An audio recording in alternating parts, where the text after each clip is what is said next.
Hey everyone, I hope you're doing well and staying safe during this time. If you're new here, welcome to the channel. Like I said, thank you so much for checking me out. If you haven't done so, please make sure to hit that subscribe button just right below the video. Cool, thank you so much. I really do appreciate it. And if you're returning, welcome back. Thanks again for your support. I truly do appreciate having you here. I want to start this video out with this tweet from Eleanor Terriot because I believe it is such a simple way of demonstrating how absurd, how insane this entire Ripple SEC case really is. So right here we have from Eleanor Terriot, latest from the Federal Reserve Chair Jerome Powell on crypto.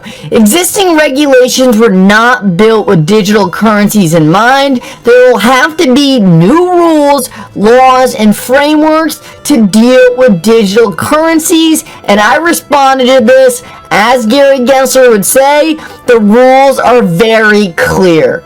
Guys, this is the biggest joke, this is the biggest absurdity about this entire SEC case. The SEC is trying to tell Ripple that they should have known all the way back in 2013 that they weren't following the laws and that XRP was a security. Yet now we have all these different federal agencies like the Federal Reserve, different members of Congress, the CFTC, and all these other massive governmental organizations coming out and saying we need clear rules for crypto. Well, both can't be true. The SEC clearly knows there are no clear rules in this market. How could there be? No one thinks there is clear rules besides Gary Gensler, and yet Ripple is being sued based on the fact that they should have known the rules that never even existed. This entire lawsuit is a sham, and what I'm going to show you later in this video, it is very likely, in my opinion, that the whole purpose of this lawsuit was to create the clarity that this industry desperately needs. Guys, you guys need to stick around for that. Let's keep moving now. I want to quickly go over the newest development in the Ripple SEC case. So the SEC's request for an extension of time was granted in a text-only order, and this had to do with the individual defendants. It didn't actually have to do directly with the Ripple case. These two cases are running parallel to one another. One has to do with charges against Brad Garlinghouse and Chris Larson. The other has to do with Ripple. At the end of the day, they all revolve around XRP being a security or not. I want to point out that this delay was only about a week. This case has been going on for over a year now. I don't think it's a big deal, and John Deaton agreed. He said this extension is a big deal in form, but not in substance. We would have loved to see it denied, because of course we are all so sick of the SEC getting these extensions. It seems like no matter what, they always get the case extended every single time they ask. But at the end of the day, it's only a week. It's more of an annoyance than anything else. And this has been brought up a lot, but I think it's more likely than anything else that the SEC is getting these extensions right now because the court wants to simply hand them over a couple wins, give them some extra time, so at the end of the day when they lose, it is all the more obvious that they had every chance they got and they have nothing to appeal. Time is the SEC's only weapon. They have zero evidence, they have not brought any good points to the court, and they are using this time right now, these extensions, to try to draw something out of Ripple. What exactly the SEC is trying to get out of Ripple, we don't exactly know. But one thing we do know for sure is the SEC is on defense right now, and the only thing they have is these delays. The fact that the only thing the SEC is winning on is these delays should really make us happy, because they aren't winning this lawsuit on any merits. They are stuck on defense, and if these are the wins that they are getting, I don't think we should be too worried. At the end of the day, it's only a week, and it's not going to make a difference in the grand scheme of things.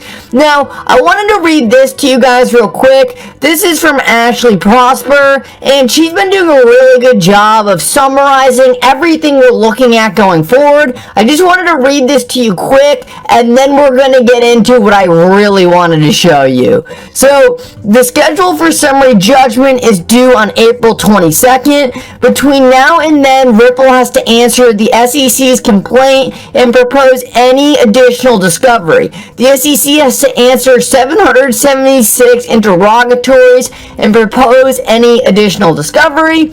So pretty much with this extension, Ripple and the SEC have to talk a little bit more about what material they need for the individual's case that was recently delayed. Only a week. They're going to talk about a little more what each party needs to pursue the individual's case. We wait on the orders for the SEC's motions on partial DPP reconsideration. SEC saying we don't want to hand over the emails and the Esterbrook notes when the SEC told Brad Garlinghouse XRP was not a security, as well as an order on the motions to strike Dr. Mess's supplemental expert report, all of which Ripple should win. The end is in sight. So, there are a lot of big decisions that I believe are going to come at the end of this week, maybe the end of March. Once these decisions get decided on by the court, we should be on high alert for settlement, because if Ashley is right and Ripple does win most of these arguments, the SEC is going to be running out of real estate. They are going to be pushed up against the wall, and their delays aren't going to get them much further, because they are going to be terrified to hand over any of these documents in question. We'll see how it goes, but overall, I think that we have some super exciting months ahead of us. Hopefully weeks, but who knows with how long this case has been drawn out already. Now, this next thing I want to show you, and this is what really spurred my interest.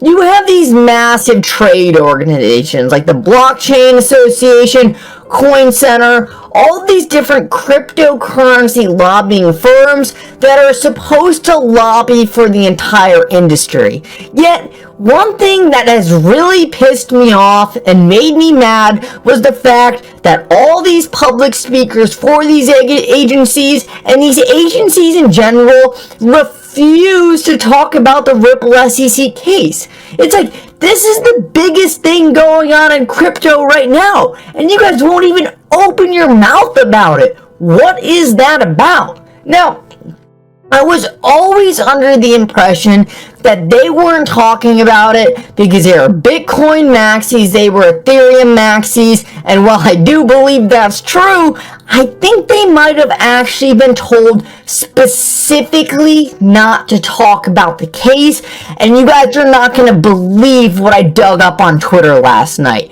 Most of these tweets from these people, interestingly enough, have been deleted, but I was able to pull up some gems, and I think these tell a lot about how planned this entire Ripple SEC case really was.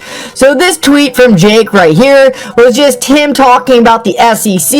He is constantly talking about the SEC, but seems like he's not allowed to mention Ripple. So I started digging into some people in these different organizations, and things started to get very interesting when I got to Perry Ann of the Digital Chamber. Now, she is another person who just over the last couple years has refused to talk about Ripple and XRP. And like I said before, I thought this was just a thing where they didn't like XRP, they didn't want to talk about it because they were Bitcoin and Ethereum maxis. But as I dug into some of the old tweets, I started to realize that these people did know about Ripple and XRP. And not only that, but they knew about Ripple and XRP back in 2013 and were supporters of Ripple and XRP. So why aren't these people talking about it now? This is one of the most significant cases in crypto history, and these organizations who are supposed to represent crypto are silent. So what I found was shocking. Back on October 8th, 2020, and mind you, October 8th was about 3 months before the Ripple SEC case was dropped publicly. So this is before anyone was supposed to know about it. And she tweeted out, XRP is not a security. Why are you saying that if it's never even in question? This is before the case was released. So why are we talking about whether or not XRP is a security? Do you know something that other people don't? I said, okay, something is very interesting is going on. This was before the Ripple SEC case. Is this all a show? Why are people talking about a case that hasn't even happened yet? It's almost like certain players, certain parties were informed that this was going to be coming down the road. And I have showed you guys in the past different players, different lawyers predicting this case, and Gary Gensler did it too. It seems like all these different people thought it was obvious that XRP was going to be in this position, but I want to know, why did they all know about this? And if we keep moving, Digital Asset completely agrees. He says, this goes into my All Worlds a Stage file. And I just can't wrap my head around the fact that all these different organizations, Gary Gensler, who just ended up at the SEC, these different trade organizations who apparently knew this case was coming, but now won't talk about it. Where does this come from? How do we end up at this point unless it's all a show? And I want to keep moving, and this girl Perry Ann, who's the head of the Chamber of Digital Commerce, was tweeting out back in 2015 how exciting Ripple was and its partnership with Banco Santander. And I tweeted out, I have a feeling organizations such as the Digital Chamber and Perry Ann DC were specifically told not to talk about the Ripple case. It's the only way their silence now would make any sense. Think, if you were such a big fan of this company and they were in a suit that was defining all of crypto, why are you silent other than the fact that you were told, do not talk about this, it's gonna end up like this is being used as a standard, it's not a punishment. And I want to point out to you guys that why would this be a standard? Well, the SEC isn't suing a bad company. We have seen through these court filings, Ripple has done everything they can to be the good guys, be on the right side of history. And yet they got attacked in a case that it seems like the SEC seemingly can't win. And it's because it was never about winning. It was about creating a standard because Congress wasn't doing it and the US needs a digital currency strategy. I'm your guy. I will keep you posted. I'm your advocate. I'll be back on a daily basis, usually multiple times per day, with these videos to keep you updated with everything going on. So, I hope you enjoyed the video. If you haven't done so, make sure to hit that subscribe button. Feel free to share any of my videos with your friends, family, social media, or anybody who may care to listen. Thanks so much for your continued support. I'm always here for you. I want to help you through this time. So thank you so much for continuing to choose me. Enjoy your day, stay safe, and I'll catch you again probably in a couple hours. Thanks, everybody. See you later.